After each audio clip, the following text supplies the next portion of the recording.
মাননীয় সদস্য গাজী নজরুল ইসলাম সাতক্ষীরা, প্রশ্নটা সংক্ষিপ্ত করবেন। মাননীয় স্পিকার, আপনাকে অসংখ্য ধন্যবাদ। আজকের এই জাতীয় সংসদে প্রথম কথা বলবার সুযোগ দেওয়ার জন্য আল্লাহ শুকরিয়া আদায় করছি। আর আমার এলাকায় 108 সাতক্ষীরা 4 শ্যামনগরের পক্ষ থেকে যেসব জনগণ আমাকে এখানে পাঠাবার ব্যবস্থা করেছে, তৃতীয়বারের মতো আমার এলাকাবাসীকে আমি ধন্যবাদ জানাচ্ছি। মাননীয় স্পিকার, গত 18 বছর আমি অনেক নিগৃহীত হয়েছি। আমার নামেও 100-র অধিক মামলা দেওয়া হয়েছিল। 16 বছর পালিয়ে বেরিয়েছি। আল্লাহ পাক মেহরবানি করে আবার সুযোগ দিয়েছেন।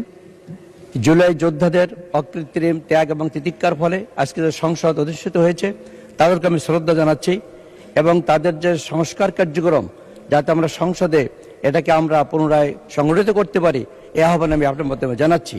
দ্বিতীয় কথা হলো, প্রথম দ্বিতীয় কথা নেই, প্রশ্ন করুন। মাননীয় মন্ত্রী মহোদয়ের কাছে আমার প্রশ্ন হলো, সমাজ কল্যাণ মন্ত্রণালয়ের অধীনে আমার এলাকা হলো কোস্টাল বেল্ট এলাকা, সুন্দরবন সন্নিহিত এলাকা।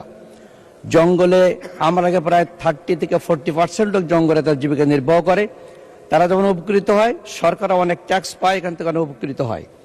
এই জঙ্গলে যারা বাঘের পেটে চলে যায়, এদেরকে মানুষ, পুরুষ লোক মারা গেলে যে বিধবা হলো তাকে বাঘ বিধবা বলা হয়ে থাকে।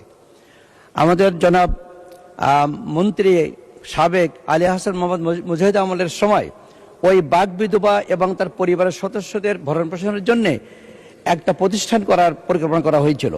তার কাগজপত্র আমার কাছে আছে, ম্যানুস্ক্রিপ্ট তৈরি করা হয়েছিল। সেখানে জমি অধিগ্রহণও করা হয়েছিল। একটা ঘর তৈরি করে, প্রতিষ্ঠান তৈরি করে তাদের লেখাপড়া শেখার ব্যবস্থা করার চিন্তা করা হয়েছিল। কিন্তু পরবর্তী পর্যায়ে সেটা আর সামনে এগোয়নি। আমি মাননীয় মন্ত্রী মহোদয়কে দাবি করতে চাই আপনার মাধ্যমে যে, মাননীয় সমাজ কল্যাণ মন্ত্রী মহোদয়, আমার এলাকায় বাঘ বিধবাদের জন্য আলাদা কোনো ভাতার ব্যবস্থা করবেন কিনা, আর তাদের ফ্যামিলির জন্য ভরণ পোষণ, ছেলে মেয়েদের লেখাপড়ার জন্য ওই যে প্রতিষ্ঠানটা করার পরিকল্পনা হয়েছিল সেটা বাস্তবায়ন করবেন কিনা। আপনাকে অসংখ্য ধন্যবাদ।